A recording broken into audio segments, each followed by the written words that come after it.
সমস্যা হইব ওই বই আমারে দেখেন না, কারণ যত সমস্যা অত আয়োজন।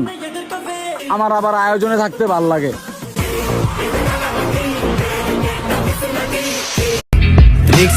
আমগো কলজা দেখবো কইছে, ঢাকা মেডিকেল পইরা রইছে। আঙ্গো ইতিহাস গাটলে বুঝবি গঞ্জ কারে কইছে। চানের উপরে সুদে দেখা গানের ভিতরে মাইল পারে টানের ভিতরে কথা কই।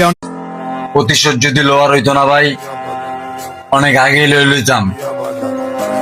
যদি ওটি আমার শত্রু হইতো, বড় ভাই যারা আমার ক্ষতি করে এবং করতেছে রানিং এ, ওরা একটা আমার শত্রু না, ওরা আমার ভীষণ প্রিয়। অন্তর থেকে ভালোবাসি ওটি আমি। С одной головы соседи на весь пух и прах, все с одного ребра.